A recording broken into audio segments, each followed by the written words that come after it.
Namaste everyone. As we all know, we have gathered here for a very interactive session with an on guest. This program, we all know our examination is going to start from this May last week, and whenever examination comes, there comes one thing hand in hand is the fear for the examination. We always fear what is going to be there with the examination its result. Maybe we all are in college, we feel like it's college examination, we will just study before 2-3 days just before the examination and we will end up with good marks, and even if not then who cares. But there are some of the examinations, be it competitive examination, those governmental examinations, that requires a lot of our physical effort as well as our mental effort. Physical effort, we all know what to do, what to write, how to prepare, how to revise. But when it comes to the mental health, when it comes to the mental preparation for the examination, it becomes really very difficult to train ourselves mentally. Physically, we can train ourselves through revision, through mnemonics, a lot of practices, but mentally training for the examination is also very much crucial. And therein comes the role where we have to take the advice from such a person who expertises in such kind of field, how to train your mind for the examination. Maybe as I said, any examination obviously has a lot of role to play in our lives, and with a little or even just in a significant amount, just getting distracted not by your mental support, this is going to be reflected in your examination results. Suppose we are just going for an examination, we are prepared, we have revised everything, we have practiced everything, but the moment we are very much anxious and due to this an anxiety of ours, we somehow just did some mistakes that we already knew that they were not supposed to be made. So therein comes the role how mind has to be our best friend during the examination. For this only, Vikatara ma'am has joined us to just enlighten us how to train your mind, how to overcome this fear of this examination. And she will be just taking over without any further ado. I just like to introduce VK Tara ma'am. She is a renowned person who in the yoga and the Brahma Kumari's facility center, and she has trained a lot of young minds. She has visited a lot of centers all over the India.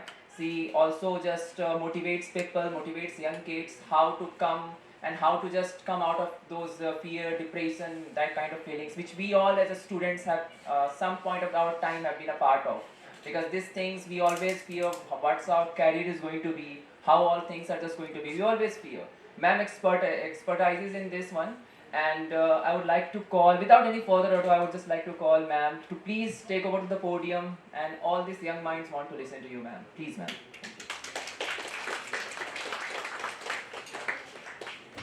Good afternoon. Om Shanti. Thank you for the warm welcome, and I thank Principal Ma'am Ramaji and respected professors Vijay Rani ji and Jyoti ji for giving us this beautiful opportunity to share among all of you about this topic, examination fear, how to overcome this examination fear. So I'll be sharing few tips which I have learned personally after I have joined this institution, Brahma Kumaris, and I will also share with you all my personal experience when I was a student, engineering student. How did I overcome this fear? Yes, before we start कि how to overcome examination fear, सबसे पहले हम ये देखते हैं कि exams का हमारे जीवन में महत्व क्या है, क्योंकि अगर इस महत्व को हम जान लेंगे तो हमें कभी भी एग्ज़ाम का डर या फियर नहीं हो सकता है. तो एग्ज़ाम्स का महत्व क्या है हमारे जीवन में? एग्ज़ाम वर्ड सुनते ही तो हम बहुत फियरफुल हो जाते हैं, है ना, एक फोबिया क्रिएट हो जाता है.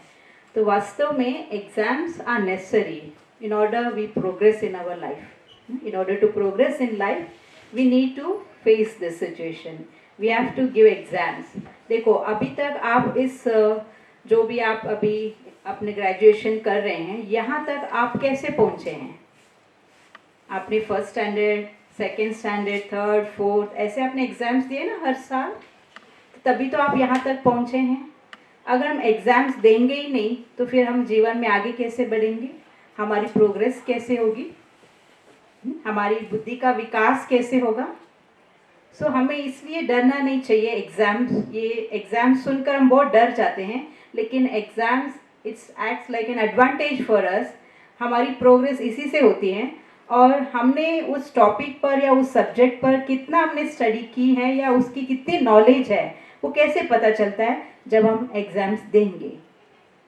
तो एग्ज़ाम्स देने से हमारे अंदर और भी बहुत सारे क्वालिटीज़ भी डेवलप होते हैं। For example, self confidence. So how do your confidence increase when you face this, when you right exams? And also हम बहुत हार्ड वर्कर बनते हैं, क्योंकि जब एग्ज़ाम्स नहीं होते हैं हम बहुत केयरलेस रहते हैं, और जब पता चलता है एग्जामिनेशन बहुत क्लोज है, नियर है, तो हम क्या करते हैं?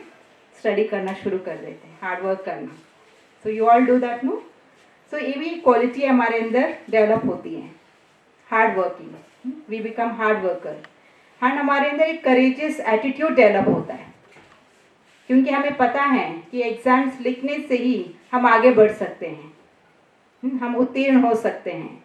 तो इसलिए एग्ज़ाम्स देने से बहुत सारे qualities like courageous attitude, self confidence, hard worker बनते हैं, और साथ साथ पेशेंस भी डेवलप होता है, क्योंकि उसके पहले हम बहुत केयरलेस होने के कारण हम इतना ध्यान नहीं देते पढ़ाई पर जब एग्ज़ाम्स का जैसे दिन नज़दीक आता जाता है, तब हम बहुत पेशेंटली जो भी हमें होमवर्क करना है या प्रोजेक्ट करना है, या कुछ सेल्फ स्टडी करना हो, तो वो सब हम बहुत पेशेंटली करते हैं।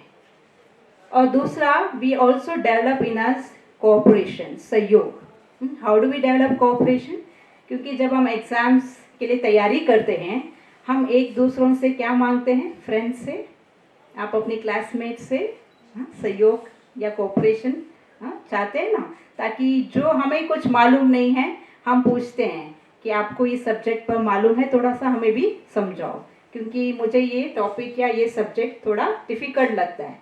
तो जब हम एक दूसरों के साथ डिस्कस करते हैं, हम अपनी अंडरस्टैंडिंग उनके साथ शेयर करते हैं, तो ये भी एक क्वालिटी डेवलप होता है, that is cooperation. So there are so many qualities which we can develop in us when we face exams, when we write exams. So exams actually हमारी इंटेलेक्चुअल जो एक पावर है, अंडरस्टैंडिंग है, वो जैसे नापने का एक तरीका कहते हैं। So exams actually measure our intellectual power, how much we understand about that subject. So that is why हमें कभी भी एग्ज़ाम का जो फियर है वो क्रिएट नहीं करना चाहिए। Actually exams never create fear.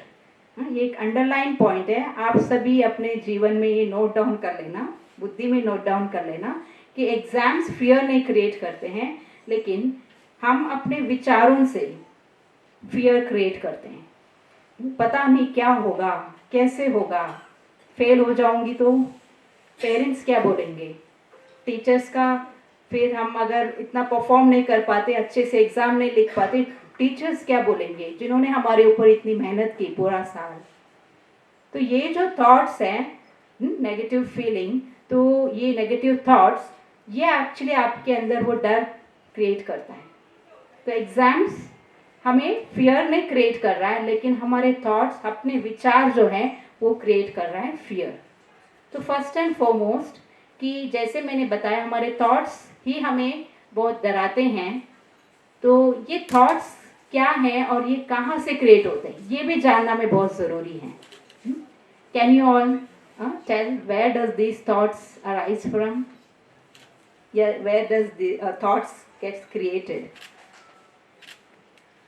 Can anyone answer? ये थॉट्स कहाँ से उत्पन्न होते हैं? From our experience. From my experience.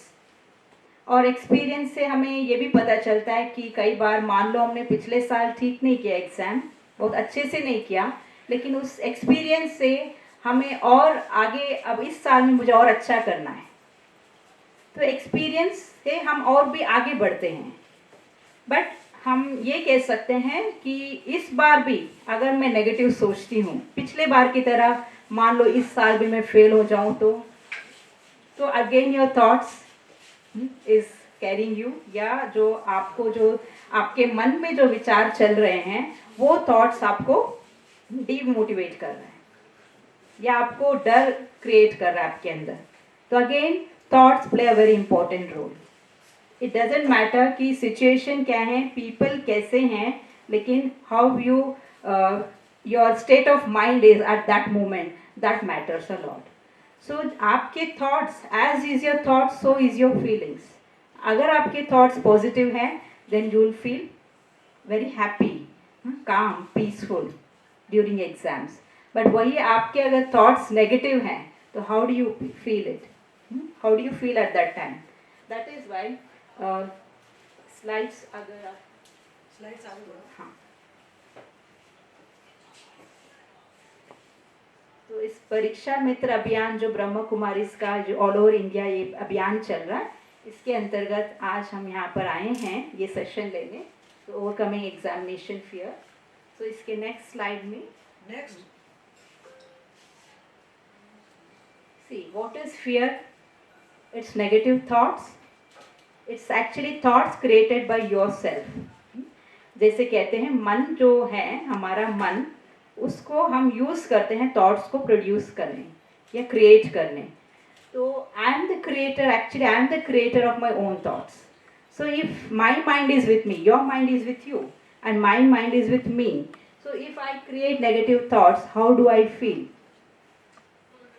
I panic during exams, I get nervous, isn't it? Sometimes people faint, and sometimes people tell I forgot everything. मैंने इतने अच्छे से तैयारी करके मैं गई थी और एग्ज़ाम हॉल में प्रवेश करते ही और जब मैं बैठी एग्ज़ाम पेपर देखा तुरंत मैं ब्लैंक हो गई. तो इसका रीज़न क्या है?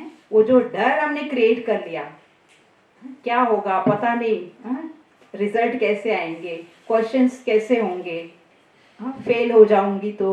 सो all these negative thoughts that leads to fear. That is why negative thoughts, your feelings, this is fear. And next it's actually weakness. इसको एक मानसिक हम कह सकते हैं बीमारी है, भय. जैसे बहुत सारे मानसिक बीमारियां हैं, क्रोध भी एक मानसिक बीमारी है, लेकिन भय भी कम नहीं है. भय के लिए कहते हैं fear is more dangerous than death. Have you heard this? जो डर गया सो मर गया, ऐसे भी कहते हैं. तो इसलिए जब हम डर जाते हैं हमारी जो मेंटल इलनेस है वो बढ़ जाती है. हम अंदर से बहुत अपने आप को बहुत वीक फील करेंगे, हमारी इनर पावर्स डिप्लीट हो जाती हैं. तो दैट इज वाई इसको हम मेंटल वीकनेस कहते हैं. एंड ये जो फियर है ये हम बचपन से हमने इसको एक्वायर नहीं किया है. जैसे आप छोटे थे, आप फर्स्ट स्टैंडर्ड सेकेंड स्टैंडर्ड में पढ़ रहे थे, तब तो आपको इतना शायद फियर या डर तो नहीं था ना एग्जाम्स के जितना अभी है. तो हम ये कह सकते हैं कि हम बाय बर्थ इसको हमने एक्वायर नहीं किया है, ये बाद में आया ये वीकनेस हमारे अंदर. दैट इज वाई इसको हम एक्वायर्ड वीकनेस कहते हैं. And if it is acquired we can remove it because it's not our original quality. हमारी ह्यूमन क्वालिटी, ओरिजिनल क्वालिटी क्या है? पीस है ना, कॉन्फिडेंट रहना, करेजियस रहना. बट सोच के उस एग्जाम के टेंशन में आके या उसका प्रेशर लेके स्ट्रेस में आके फिर हम उसको, उस वीकनेस को हमने एक्वायर कर लिया है. जैसे जैसे हम बड़े होते गए हमारी स्टडीज़ भी और टफ होता गया और इसके कारण हम समझते इतने बड़े कॉम्पिटिटिव एग्जाम्स को कैसे हम क्रैक करें. तो ये जो डर बैठ जाता है तो फिर हमने इस वीकनेस को भी एक्वायर कर लिया. तो इसलिए इसको एक्वायर वीकनेस कहते हैं. और समटाइम्स फियर को कहते हैं इसका कोई अस्तित्व नहीं है, जैसे अंधकार का कोई अस्तित्व नहीं होता है. Absence of light is darkness. Similarly, absence of confidence, courage, peace, इसको हम कह सकते हैं fear. So why do we fear? तो कहीं ना कहीं हमारा मन शांत नहीं है, या हम वो पैनिक, जैसे अटैक हो जाता है कईयों को, पैनिक हो जाते हैं हम, या नर्वस हो जाते हैं, या नेगेटिव थॉट्स चल रहे मन में. So this leads to fear actually. So it's like you can tell कि बिना कोई बात के हम जो सोचते रहते हैं ना, क्या होगा कैसे होगा, इमेजिनेशन जो हम करते रहते हैं, कई बार इससे भी हम वो फियर अपने अंदर क्रिएट करते हैं. Next slide. या सो अब हम ये देख सकते हैं कि ये जो फियर है इसका कारण क्या है. जैसे अभी हमने सुना इमेजिनरी थॉट्स, सेल्फ हम सोचते ही रहते हैं कई बार, लेकिन होता कुछ नहीं है वो. तो इमेजिनरी थॉट्स या नेगेटिव थॉट्स या पेसिमिस्टिक थॉट्स, इसको हम कह सकते हैं फियर। और उसका रिजल्ट क्या होता है, हम कई बार अपने को स्वयं को समझने में या कोई भी सॉल्यूशन या सिचुएशन आती है उसका सॉल्यूशन ढूंढने में हम असमर्थ हो जाते हैं, क्योंकि हमारा माइंड फुली अनस्टेबल है उस टाइम। तो अनस्टेबल माइंड या जो काम पीसफुल नहीं है, माइंड अनस्टेबल है, तो उस माइंड में कभी भी एक राइट कह सकते हैं राइट थिंकिंग या राइट डिसीशन हम उस तक नहीं पहुंच पाते हैं। दैट्स वाई हम कोई सोल्यूशन नहीं ढूंढ पाते हैं, उस सिचुएशन में हम इतने उलझ जाते हैं। So we will not be able to find any solution and then that leads to confusion in mind and that is called fear. How to do, what to do. Next slide. And what are the effects of fear. तो ये भी अगर हम जान लेंगे तो हम कभी भी इसको अलाउ नहीं करेंगे या ये थॉट्स हम कभी भी क्रिएट नहीं करेंगे। So what are the effects of fear. We can tell कि ये एक दुश्मन है, फियर हमारे लिए एक दुश्मन है जो हमारी खुशी को छीन लेती है, गायब कर देती है।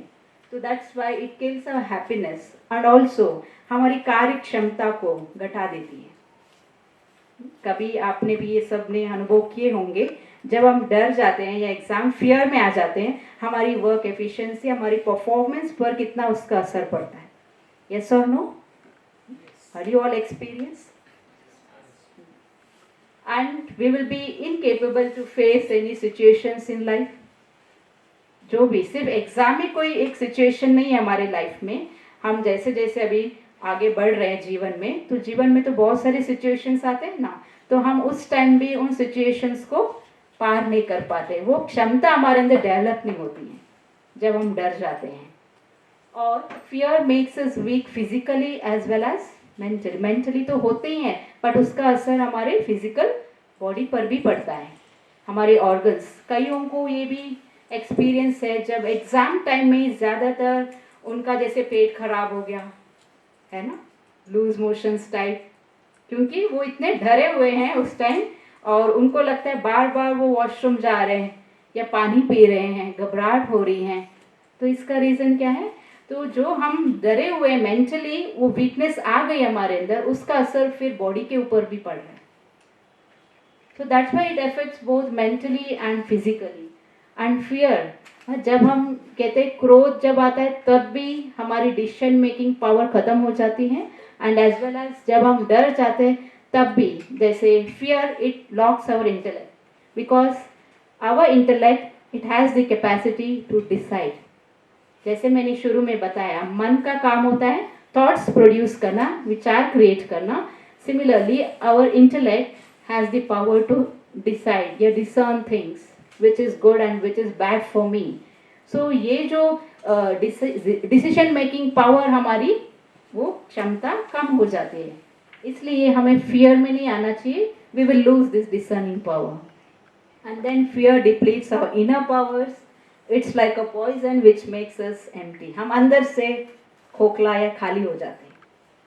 So these are the effects of fear. अगर हम इसको फ्लो चार्ट में देखें तो इसमें दोनों बताया गया, फिजिकल और मेंटल, कैसे इसका हमारे ऊपर असर पड़ता है।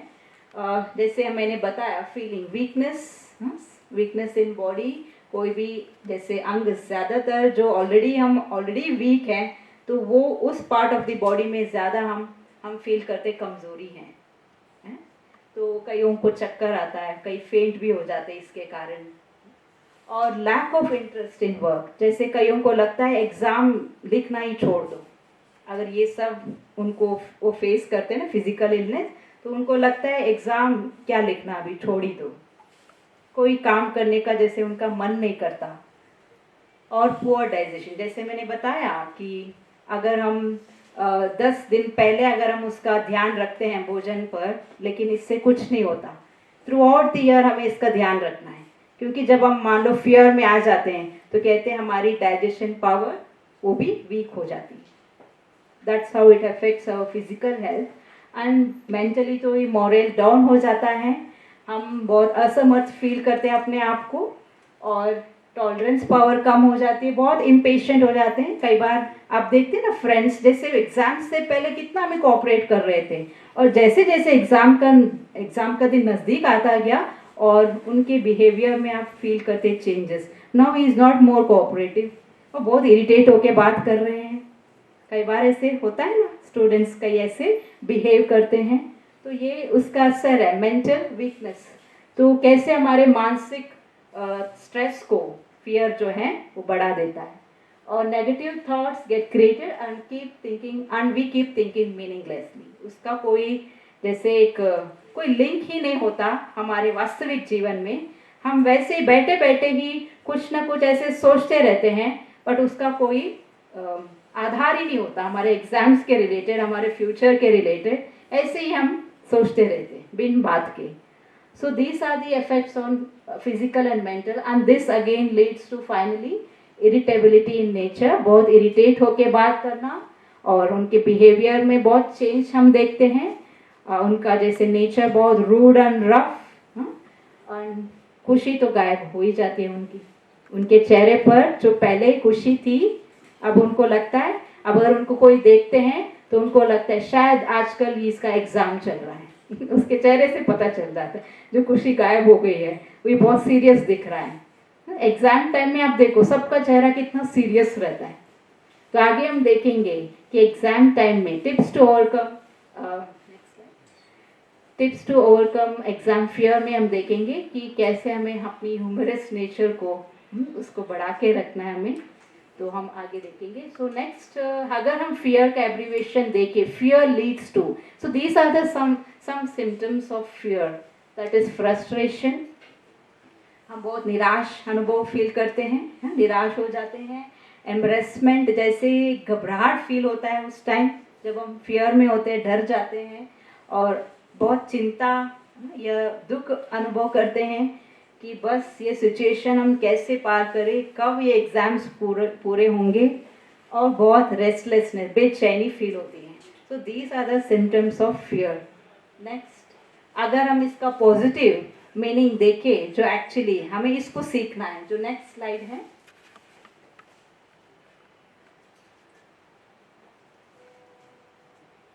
Last yes.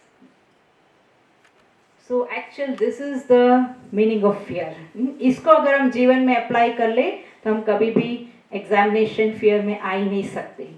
So what should we do? F stands for, क्या हो हमारे अंदर? सबसे पहले फेथ, जिसको कहते हैं faith in the self. Have self confidence, अपने क्षमताओं के ऊपर, अपने एबिलिटीज़ के ऊपर, अपनी जो अंदर भगवान ने जो हमें एक टैलेंट दिया है, क्वालिटीज़ दिए हैं, उस पर आप फेथ रखो और उसको आप यूज़ करते जाओ, आगे बढ़ते जाओ। बट इसमें ये भी हमें ध्यान रखना, कभी भी कंपैरिजन में नहीं जाना है कि भगवान ने मेरी बुद्धि क्षमता को क्यों इतनी कम दी है, इसका बहुत तेज है दिमाग, मैं क्यों नहीं एक्सेल हो पाता हूँ एग्जाम में, और ये बहुत इंटेलिजेंट है मेरे से। तो don't go in comparison. When we compare again we come under fear कि मेरी परफॉर्मेंस कम हो जाएंगी, क्योंकि हम अपनी क्वालिटीज़ को भूल जाते हैं, दूसरों को देखना, उनके साथ कंपेयर करना ज़्यादा करते हैं, तब भी हम फियर में आ जाते हैं।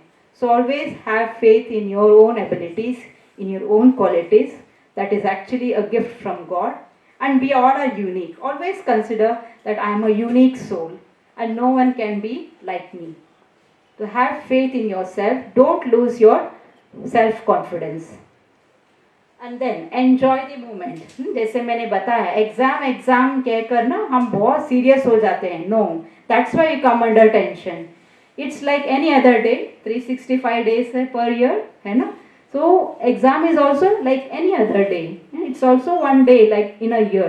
तो उसको आप फेस करो, लेकिन आपकी खुशी गायब नहीं होनी चाहिए। So enjoy every moment. Treat exam like a joyful moment. And that is when कि हम उस टाइम टेंशन में नहीं आएंगे, नहीं तो उसका स्ट्रेस या प्रेशर में आ जाएंगे ना, तो फिर हमारी परफॉर्मेंस पर उसका असर ज़रूर पड़ता है। And next, appreciate and accept.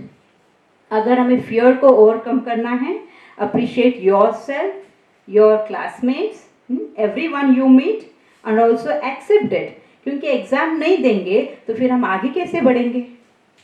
अभी मैं आपको एक सिंपल एक टेक्निक दिखाती हूँ, how to appreciate yourself, जिसको हम एफर्मेशंस के रूप में भी रोज़ हम अपने आप को अप्रिशिएट कर सकते हैं। आप सभी करेंगे। I request everyone please stand up, keep your right hand आगे करें, राइट हैंड को आगे करें ऐसे। तो इसको हम शाबाश देने की टेक्निक कहते हैं। अपने आप को शाबाशी देना है रोज सुबह उठ के। तो दीज आर फ्यू अफर्मेशंस। तो इसको फील भी करना है डीपली, नॉट जस्ट शाबाश देना ऐसे, लेकिन उसको डीपली फील करते हो। ठीक है, ready? First, I am intelligent, I M courageous, I can do it, I will do it,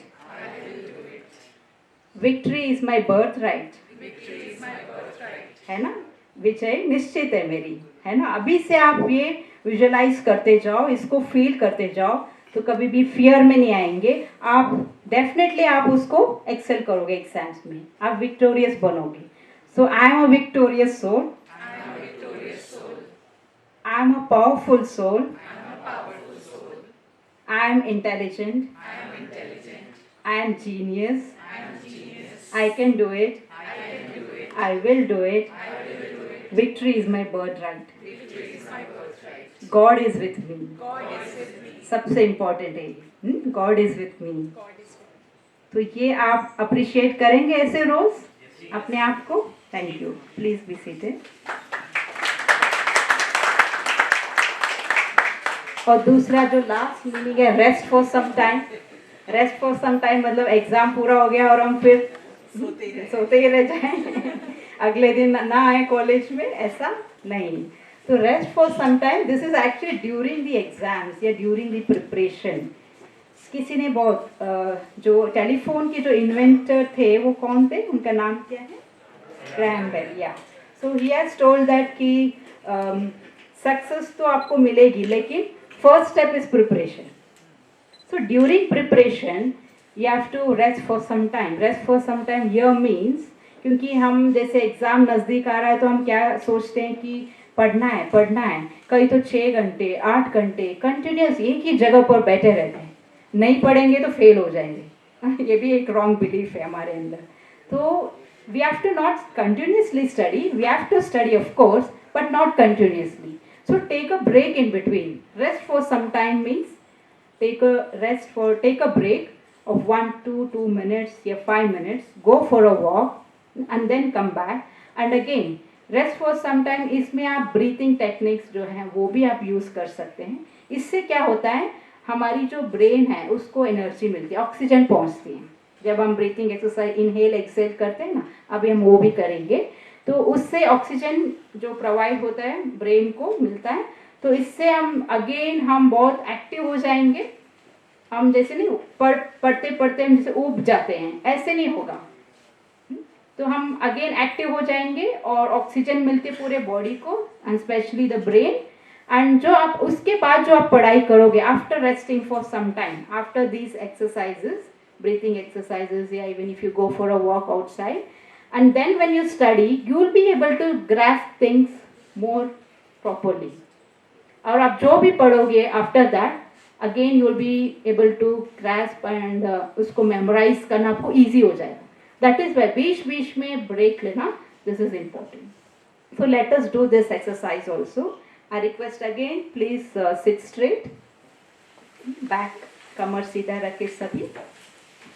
अभी हम इनहेल एक्सेल करेंगे। तो जैसे मैं इनहेल बोलूँगी तो आपको पीस या करेज या कॉन्फिडेंस आप फील करो कि मेरे अंदर वो आ रही है when you exhale, and when you inhale, when I say exhale, you're exhaling what? Stress, है ना, या टेंशन, फियर। तो वो जो वाइब्रेशंस है वो मेरी बॉडी से बाहर जा रही है, वो आपको एक्सपीरियंस करना। So you do it in between your study time, okay, when you take a break. So let's start. Inhale, exhale, inhale, inhale peace, courage, confidence. Exhale. Stress, tension, fear. Inhale. Exhale. Thank you. And next we'll just see the tips, few tips to overcome fear. हमेशा हमारी state of mind जो है ना वो सकारात्मक रहे, positive. And please change your vocabulary. For example, जब exams होते हैं ना तब हमारे मन में ज़्यादातर यही, हम अपने आप को ये विचार देते रहते हैं, हाँ पता नहीं क्या होगा, हाँ मैं पास हो कर सकती हूँ इस एग्ज़ाम को, हाँ या नहीं, या मेरे रिजल्ट कैसे आएंगे, फेल हो जाऊंगी तो आप अपने आप को ये जो नेगेटिव एक अफर्मेशंस दे रहे हो, इस वोकैबुलरी को आप चेंज करो. आप अपने आप को, जैसे अभी हमने जो एक्सरसाइज किया, अप्रिशिएट किया अपने आप को, ये वाले वोकैबुलरी आप यूज़ करो ऑल द टाइम. क्योंकि कहते हैं as you think so you become also, and as you say so you feel also. So that is why आप अपनी पॉजिटिव फ्रेम ऑफ माइंड रखो all the time, no matter whatever your weakness are. लेकिन if you are positive you will be able to overcome your weaknesses also. सो हमेशा आपकी state of mind वो सकारात्मक ही रहे, पॉजिटिव एटीट्यूड रहे. And next, enhance your inner powers. जैसे हम एग्जामिनेशन स्ट्रेस में क्यों आ जाते हैं, स्ट्रेस की फॉर्मूला में क्या कहते हैं, stress is equal to, what is stress? Stress is equal to whatever situations you face divided by resilience power, your inner power. तो stress is not equal to exam, because exam तो एक situation है आपके लिए, लेकिन उसके नीचे जो डिनोमिनेटर है अगर आप उसको इंक्रीज करते हो तो एग्जाम को बहुत आसानी से आप क्रैक करोगे. Your mind will be at peace, calm, आपकी कॉन्फिडेंस कम नहीं होगी. तो इसलिए इसमें कहा गया है कि इंक्रीज या एनहांस योर इनर पावर्स. हमारी आत्मा में बहुत सारे ऐसे आंतरिक शक्तियां हैं, उस इनर पावर्स को हमें जागृत करना है, उजागर करना है. And when we increase our inner powers, वो जो हमारी फियर है या जो स्ट्रेस हमने क्रिएट किया है उस सिचुएशन के कारण, तो वो कम हो जाएंगी. And we will never come under stress any more. तो इसलिए डिनोमिनेटर जो है उसको इंक्रीज करेंगे तो न्यूमरेटर अपने आप कम होता जाएगा. And don't panic. एग्जाम में हमें पैनिक नहीं करना, एग्जाम तो लिखना ही लिखना है, तो व्हाई डू यू पैनिक? खुशी खुशी से लिखो, फिर लिखना ही है एग्जाम, आगे बढ़ना है जीवन में, आगे क्लास में जाना ही है, तो डोंट पैनिक, फेस इट. और कई बार स्टूडेंट्स को डर भी होता है कि हम टीचर्स के साथ कैसे वार्तालाप करें, ये तो बड़े हैं, प्रिंसिपल मैम है या कोई भी और है, बड़े प्रोफेसर्स हैं, तो ये क्या सोचेंगे मेरे लिए, अगर मैं जाके ये पूछूं. कई बार हिम्मत नहीं होती बच्चों को जाके उस टॉपिक पर या उस सब्जेक्ट पर कुछ भी, उनको अगर कुछ सोल्यूशन चाहिए, कुछ समझ में नहीं आया हो, तो कई बच्चे जाके पूछने में इतना डरते हैं. तो जब हम एक कन्वर्सेशन करते हैं ना उनके साथ, तो हमारी डर भी, जो डर है वो चली जाएगी. तो इसलिए conversation, this also is best tip to overcome fear. And then adopt humour and stay light. कई आपने देखे होंगे, एक नेचुरल नेचर होता है कईयों का, बहुत ह्यूमर, मतलब ह्यूमरस नेचर होता है उनका. भले एग्जाम है लेकिन वो एग्जाम टाइम में भी और सबका जैसे एक मोटिवेशन देते रहते हैं, ह्यूमरस रहते हैं. और कईयों का चेहरा देखो, बात करने में भी आपको डर लगता है, इतने सीरियस रहते हैं. सो हम जितने सीरियस रहेंगे उतना हम उसका प्रेशर ले रहे हैं एग्जाम के, है ना, और उसका असर ज़रूर पड़ेगा हमारे परफॉर्मेंस पर. दैट्स वाई ह्यूमरस नेचर रखना और अपने आप को बहुत लाइट रखना, ये बहुत ज़रूरी है. This is again very important tip. And take a break, जैसे मैंने अभी बताया रिलैक्सेशन, तो ये आप ज़रूर करें. And keep your mind and heart big. What do you mean by this? Keep your mind and heart big. So don't block your eyes with tears. कहते हैं opportunities. There are so many opportunities. You will get more opportunities. So एक opportunity चली गई तो आपको दुखी नहीं होना है. सो यहाँ keep your mind and heart big, मतलब जैसे हम कई बार सेल्फ सेंटर्ड हो जाते हैं. दैट इज हम सिर्फ अपना देखते हैं, मैं एग्जाम में अच्छे से कर लूँ बस, अब दूसरों का क्या होगा मुझे उससे कोई लेना देना नहीं. कई बार ऐसे होते हैं ना, एक सेल्फिशनेस ये होता है नेचर कईयों का. तो हमें हार्ट बिग रखना मतलब क्या है, हमारे क्लासमेट्स हैं और जो हमारे साथ क्लास में पढ़ने वाले बच्चे हैं, स्टूडेंट्स हैं, अगर उनको कुछ नहीं आता हो या वो उस सब्जेक्ट में वीक हैं तो हम भी कोशिश करें उनको मदद करने. और कई बार जिस सब्जेक्ट में हम वीक होते हैं वो उसमें बहुत अच्छे होते हैं, और जिसमें वो अच्छे होते हैं हम उसमें वीक हो सकते हैं. तो जब हम उनके साथ मतलब कुछ भी डिस्कशन आदि करते हैं, हम उनको भी सहयोग दें. This is what big heart. तो हम उनको भी कोऑपरेशन दें, आप कुछ उनको सिखाओ और वो हमें कुछ सिखाएं, तो इसको कहते हैं बिग हार्ट. तो हम सेल्फ सेंटर्ड ना रहें, हम अपने दिल को बड़ा रखें, मीन्स हम कोऑपरेशन दें और सहयोग फिर उनसे भी मिलेगा हमें.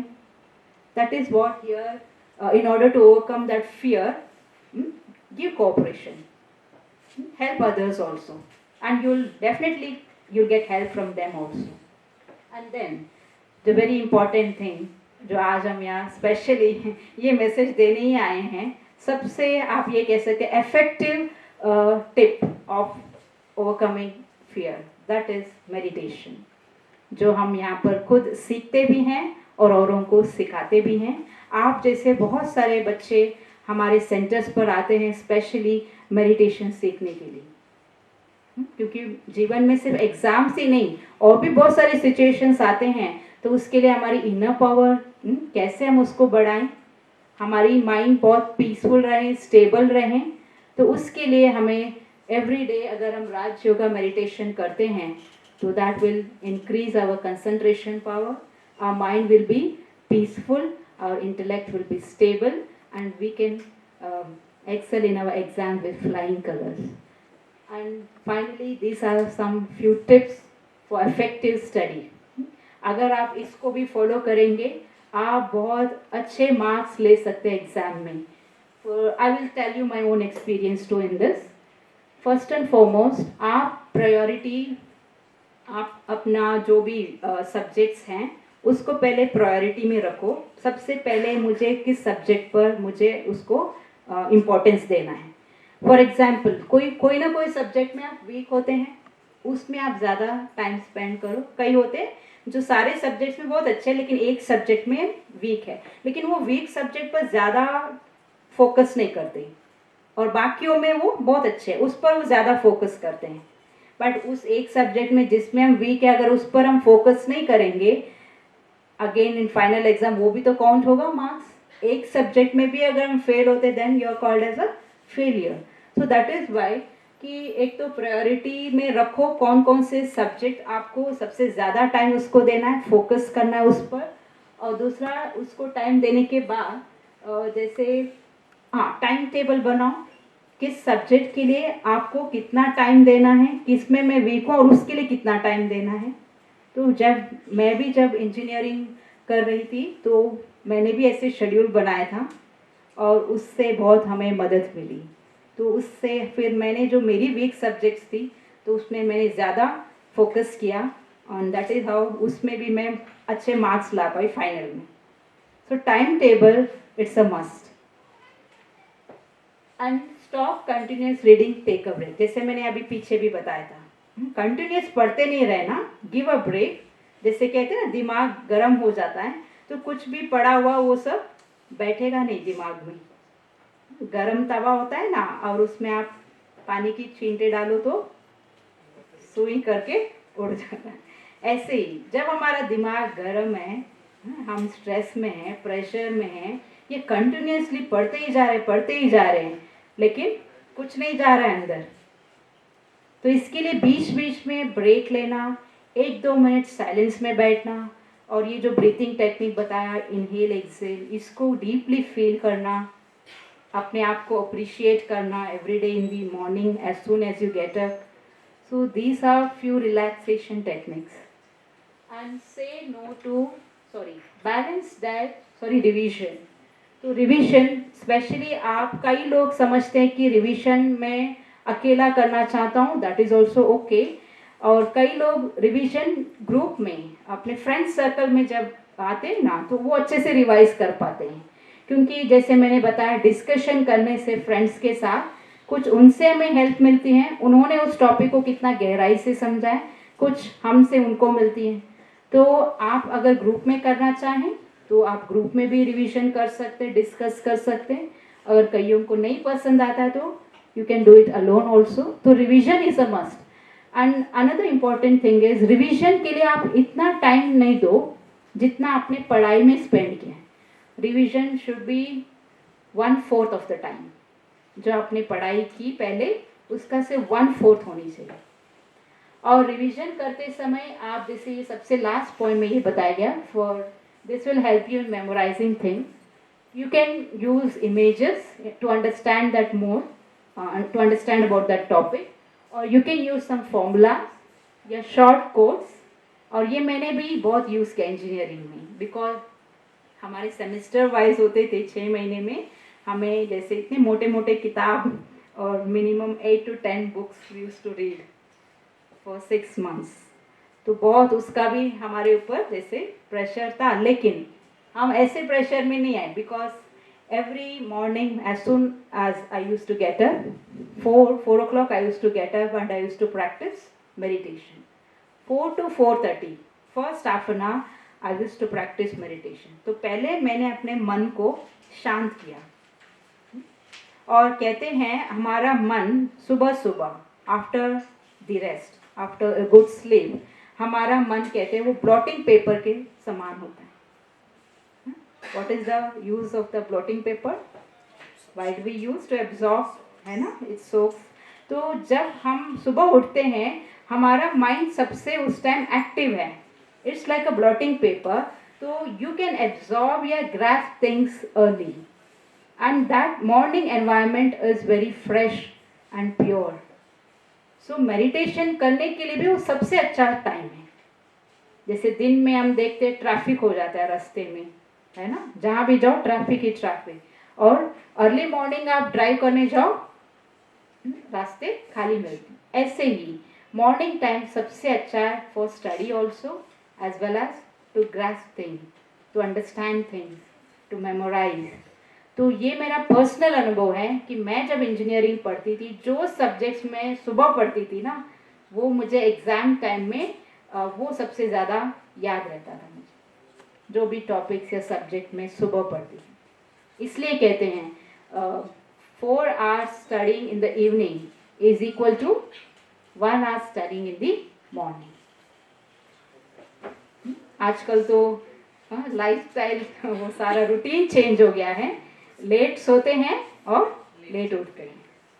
सो हमेशा इस बात पर आप ध्यान रखें, क्योंकि जो हमारा ये बॉडी है ना, इसको भी कहते हैं ना बायोलॉजिकल क्लॉक, ये भी सेट है हमारा, तो इसको भी हमें डिस्टर्ब नहीं करना है। क्योंकि देखो हमें शरीर में रहकर ही एग्ज़ाम देने हैं, तो इस शरीर का भी हमें ध्यान रखना है, इसकी हेल्थ पर, इसको भी हमें टाइम टू टाइम खाना पीना सोना ये भी करना है। So maximum 10-10:30 in the night आप तब तक पढ़ो, ऐसा नहीं कि नहीं पढ़ना है रात को, मैक्सिमम 10 to 10:30, लास्ट 10:30 तक आप पढ़ो। और आप सबसे ज़्यादा टाइम सुबह दो पढ़ने के लिए, 4 बजे सबसे अच्छा, नहीं तो 5 बजे। तो आप उस टाइम उठ के पढ़ोगे अंटिल 6-7 o'clock, तो आपको मैक्सिमम 2-3 hours तो आपके पास है ही सुबह का। तो वो जो आप पढ़ोगे सुबह वो आपको हेल्प होंगी, वो आपको ऑटोमेटिक आपको एग्ज़ाम टाइम में, जैसे हम भूल जाते कहते हैं ना बच्चे कई एग्ज़ाम टाइम में, तो भूलने का कारण यही है कि हमने शारीरिक रूप से भी, हम फिजिकल रूप में भी, हमने इसको बॉडी को भी रेस्ट नहीं दिया, और माइंड भी जिस समय हमें सुलाना था शरीर को उसको सुलाया नहीं, और फिर जिस टाइम हमें सोना था उस टाइम नहीं सोए, और रात को जाग कर हम पढ़ते रहें, और फिर उसका असर। और एक रियल एग्जाम्पल मैं बताती हूँ, हमारे सेंटर पर भी जो ये यूपीएससी आईएएस की कोचिंग करने आते हैं ना स्टूडेंट्स, तो उसका अनुभव उन्होंने शेयर किया कि उसको ये आदत हो गई थी देर रात तक पढ़ने की. Use to read whole night up to 3 o'clock, और वो 4 बजे 5 बजे सोता था एवरी डे. और इसका लगातार 6-7 महीना इसका ये आदत जैसे बन गई. और जब उसका एग्ज़ाम आया ना, ये रियल इंसिडेंट है, जब उसका एग्ज़ाम आया वो लिखने गया.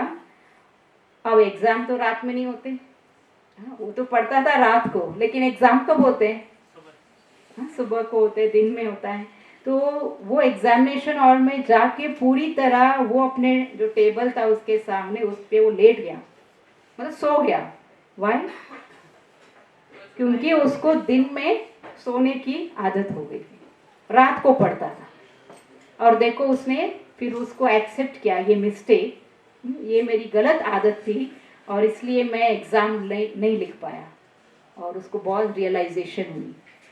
तो ये रियल इंसिडेंट है. तो ये हमारे साथ ऐसे ना हो जाए, है ना. तो इसलिए आप सुबह को अगर आप पढ़ेंगे, सुबह अर्ली मॉर्निंग, आपको फिर एग्ज़ाम देने में दिन के टाइम में आपको नींद भी नहीं आएगी. आप फ्रेश रहोगे, एक्टिव अलर्ट रहोगे, और जो आपने पढ़ाई की है सुबह सुबह वो आपको सहज याद आएंगे एग्ज़ाम में, भूलेंगे नहीं कोई भी. तो दैट इज़ वाई ये थोड़ा सा मैंने अपना पर्सनल एक्सपीरियंस भी शेयर किया. और ये जो से no to inappropriate offers, for example we get offers from our friends कि चलो घूमने चलते हैं, मूवी देखने चलते हैं, है ना, या यहाँ पे जाएंगे, आज यहाँ पे खाएंगे ये कुछ. तो अगर आपको आपका ये बहुत ही प्रेशियस टाइम है पढ़ाई करने के लिए, तो बहुत प्यार से नो कहो उनको कि no, I have this assignment या this work, my exams are very near, so I will not come, please next time हम आपके साथ चलेंगे. तो प्यार से आप नो कहना सीखो, क्योंकि कई बार लोग नो कहने में भी उनको बहुत मतलब डिफ़िकल्टी लगती है, कैसे हम ना कहें. और वो घूमने फिरने चले जाते हैं और उनका टाइम चला गया पढ़ाई में जो देना था, और फिर उनको बाद में लगता है कि हमने ज़्यादा टाइम वहाँ स्पेंड किया, पढ़ाई में कम दिया, इसलिए हम एक्सेल नहीं कर पाए study. So be brave to tell no also. और practice Raj yoga meditation at least every day in the morning 15 to 20 minutes and in the evening too. And meditation increases our concentration power. उसका हम थोड़ा सा एक test हम अभी करेंगे. Sister बिंदु she will conduct meditation, and इससे हमारी कंसंट्रेशन पावर बढ़ती है, हमारी जो माइंड और इंटेलेक्ट की स्टेबिलिटी ये भी बढ़ती है मेडिटेशन के अभ्यास से. That's why we tell meditation practice करने से हमारी कंसंट्रेशन पावर बढ़ती है. एंड फाइनली जहाँ पे आप पढ़ते हो उस रूम के एनवायरनमेंट बहुत क्लीन, नीट एंड टाइडी हो, क्योंकि पढ़ाई इसको क्या कहते हैं, विद्या को हम किस देवी की पूजा करते हैं, माँ सरस्वती की. तो माँ सरस्वती हमारी बुद्धि में बैठे, पढ़ाई ठीक से बैठे हमारी बुद्धि में, तो उसके लिए बाह्य स्वच्छता, जिस जगह पर हम पढ़ाई करते हैं उसका भी हम ध्यान रखें. ये कुछ इफेक्टिव स्टडीज़ के लिए टिप्स है. अगर आप इसको अच्छी तरह से फॉलो करेंगे देन आई डोंट थिंक कि आप कभी भी फियर में आ सकते हैं. आपकी परफॉर्मेंस बहुत अच्छी होंगी और बहुत फ्लाइंग कलर से आप पास करोगे exams, and God is with you. Okay, so all the very best for your exams, and thank you for giving us this opportunity. थोड़ा सा हम 5 मिनट के लिए मेडिटेशन करेंगे, और जैसे जैसे दीदी आपको गाइड करेंगे, थॉट्स देंगे, वो थॉट्स आप क्रिएट करना है आपको मन में, और आपकी जो इंटेलेक्ट है ना, that will start visualising. Intellect का काम होता है उसका चित्र देखना. जैसे अगर मैं कहती हूँ apple, so what did you visualise? Red color fruit, although you don't have, even I don't have in my hand, but we could visualize, isn't it? So similarly, जैसे जैसे आपको जो विचार दीदी देंगे, so you start visualizing and experiencing that, and we will connect ourselves with the divine power, Almighty God, and we will enhance our inner powers. Good afternoon. तो आज हम बहुत सिंपल और बहुत ही इफेक्टिव वाला मेडिटेशन टिप्स भी मतलब realise करेंगे, फील करेंगे मेडिटेशन में क्या पावर है और मेडिटेशन हमें मेंटली कैसे मजबूत करती है। सबसे पहले मैं आपको ये बताना चाहूँगी कि मेडिटेशन माना क्या है।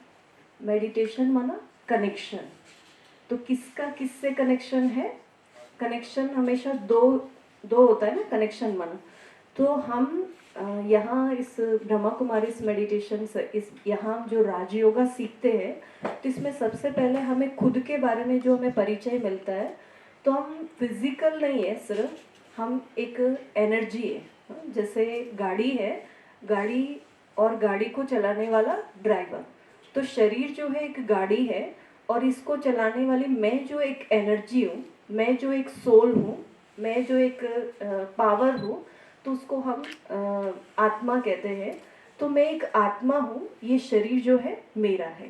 तो जैसे सोल का जो फादर है, उनको हम सुप्रीम सोल कहते हैं, जिसको हम अलग अलग शब्दों में, अलग अलग भाषा में, अलग अलग धर्मों में, कोई उनको गॉड कहते हैं, कोई अल्लाह कहते हैं, कोई और तरह के। फिर भी हम यही मानते हैं कि गॉड इज़ वन, है ना। भले अलग अलग धर्म है, हम यही मानते हैं कि गॉड इज़ वन। तो आप लोग ये सोचते होंगे गॉड से अभी क्या है हमारा लेना देना, क्यों नहीं लेना देना। जैसे माता पिता है तो बच्चों के लिए माता पिता जरूरी है या नहीं? माता पिता है तो आज यहाँ हम आराम से बैठे हैं, वो हमें हर तरह से हमें इतनी सुविधाएं दे रहे, हम हर तरह से आगे बढ़ने में उनकी कितनी सारा सहयोग होती है। तो परमात्मा जो है, गॉड जो है, वो पावर ऑफ जो है कि लव है। हम सबको प्यार चाहिए, चाहिए नहीं चाहिए? हम सबको पावर चाहिए? नहीं, नहीं चाहिए किसी को, पीछे वालों को शायद नहीं चाहिए, सबको चाहिए। हाँ, तो परमात्मा जो है वो जो है कि शांति, प्रेम, पवित्रता, ज्ञान, शक्तियों का सागर है। तो यहाँ जो हमारे यहाँ basic meditation Rajyoga course 7 days का होता है, लगभग हमारे दिल्ली में ही 400 ब्रांचेस है, उससे भी ज़्यादा। तो आपकी हर जगह नज़दीक में कहीं भी आप ब्रह्मा कुमारी का आप देखेंगे, 1 घंटे का होता है और वो भी फ्री में होता है। तो आप लोग अगर इंटरेस्टेड है तो आप कभी भी ज्वाइन कर सकते हैं। वहाँ आप जाएंगे, दीदी आपको बहुत प्यार से सिखाएंगे। तो इससे आप ये अनुभव करेंगे कि हमें, क्योंकि एनर्जी इस समय हमें सबसे ज़्यादा चाहिए, क्योंकि हम हर तरह की, क्योंकि सबसे ज़्यादा प्रॉब्लम्स को कौन फेस कर, जो घर में बैठेंगे बुजुर्ग, उनको ज़्यादा एनर्जी चाहिए, हमें ज़्यादा एनर्जी चाहिए, हमें चाहिए, हमें प्यार चाहिए, हमें रेस्पेक्ट चाहिए, एक्चुअली सबको चाहिए, सबको चाहिए। तो ये मेडिटेशन के जरिए हम सोल कैसे सुप्रीम सोल के साथ कनेक्ट होते हैं और उनसे हम कैसे पावर्स लेते हैं, वो तरीका और अच्छे से आप सीखेंगे। जैसे अभी तारा दीदी ने बताया, तो मन, सोल क्या है? मन, बुद्धि, संस्कार। तो ये जो 3 शक्तियां हैं, तो मन माना विचार करने की शक्ति, बुद्धि माना निर्णय करती है और साथ साथ विजुअलाइज करती है। तो इस मेडिटेशन में हम ये अनुभव करेंगे कि हाँ, मैं जो भी आपको विचार देती हूँ, तो उन विचारों को आप अपने मन में दोहराते हुए साथ साथ विजुअलाइज करते चलिए, तो आपको और अच्छे से फील होगा। उसी को हम कंसंट्रेशन भी कहते हैं। मन जो सोच रहा है, बुद्धि उसी के ऊपर फोकस करें, उसी को विजुअलाइज करें, तो इससे आपकी कंसंट्रेशन भी बढ़ती है। कंसंट्रेशन तो हर जगह चाहिए। तो अभी हम थोड़ा सा प्रैक्टिस करेंगे। तो आप सब सीधे होके बैठेंगे, आपके हाथ में जो भी कुछ है तो एकदम फ्री होके बैठेंगे प्लीज़। 5 मिनट, जस्ट 2-3 मिनट्स है। तो कमर सीधे। अभी हम 2 बार ओम ध्वनि करेंगे, मेरे साथ साथ आप ओम ध्वनि का उच्चारण करेंगे।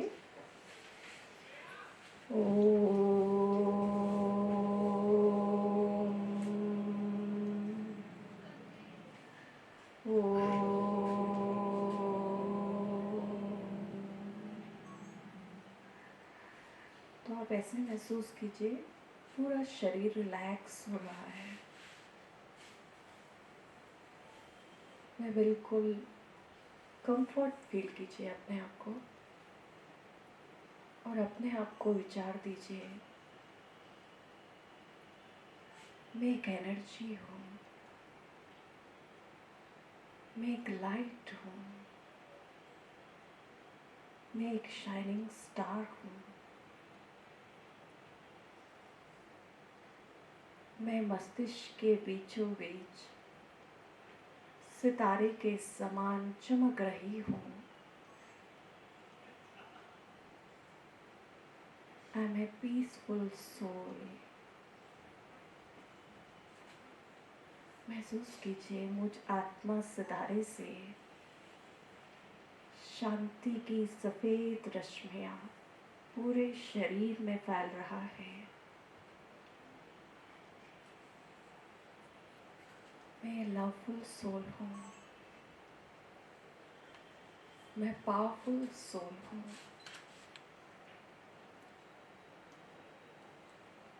मैं एक लाइट हूँ, मैं एक माइट हूँ,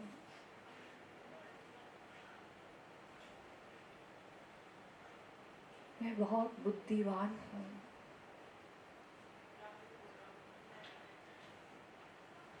मैं आत्मा परमात्मा की संतान हूँ, सर्वशक्तिवान शिव बाबा गॉड मुझ आत्मा का पिता है। उनकी अनंत शक्तियाँ मुझ आत्मा के ऊपर सूर्य की किरणों के भांति मुझ आत्मा के ऊपर आ रही है। मैं एक लाइट के घेरे में हूँ, मैं बहुत पावरफुल हूँ। मेरे साथ परमात्मा शक्तियाँ हैं। आज से मैं सब कुछ कर सकती हूँ, क्योंकि गॉड की ब्लेसिंग्स मेरे साथ हमेशा है। Success is my birth right. मैं एक सफल विद्यार्थी हूँ, मैं निडर हूँ,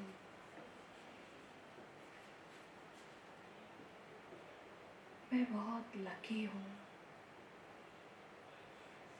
मैं बहुत यूनिक हूँ, मैं भगवान का बहुत स्पेशल चाइल्ड हूँ। उनकी ब्लेसिंग्स, उनका साथ सदा मुझे मिल रहा है।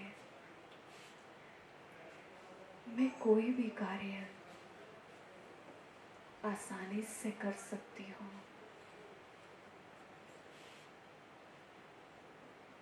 महसूस करें आत्मा सितारा माथे के मध्य चम चम चमक रही है। एक लाइट हो।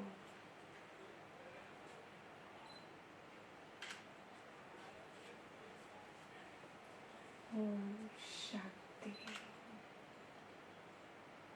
ओम शांति। ओम शांति। ओम शांति। तो किस किसी को महसूस हुआ? ये थॉट्स आप रोज अपने आप को दे सकते हैं। अगर अभी आपने सीखा नहीं तो ब्रह्मा कुमारी मेडिटेशन कमेंट्री करके आप डालेंगे यूट्यूब में, तो इस तरह की बहुत सारे सुंदर सुंदर विचार आपको क्रिएट करने के लिए, थॉट करने के लिए उसको सुनना पड़ता है ना। तो वो सुनते हुए आप रोज अगर मेडिटेशन करते हैं तो आपको बहुत अच्छा अनुभव होगा। किस किस को लगा बहुत लाइट हूँ, फील हुआ? एक गुड फीलिंग, लाइट नहीं है लेकिन एक गुड फीलिंग, लाइट फीलिंग, है ना? Thank you.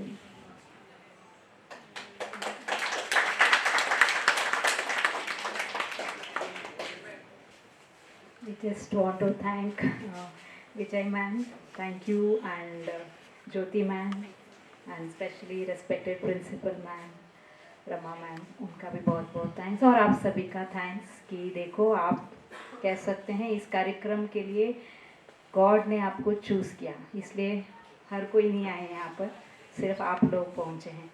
So you are selected souls for this programme, so be proud of this.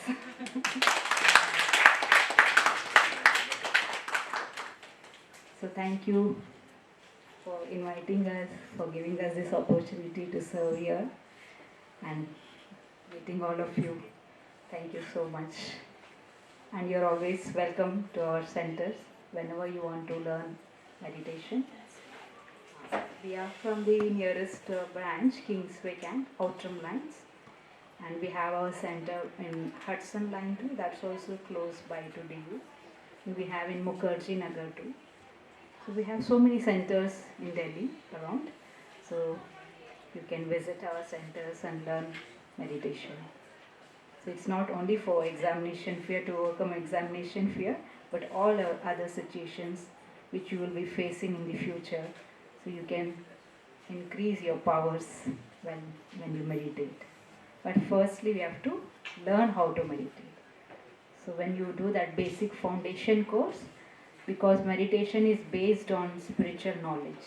So when you listen to that knowledge and then when you practice meditation, so you will have a very clear link and a connection, real connection with God, and then you will be able to experience His powers deeply. So you are all welcome. Thank you.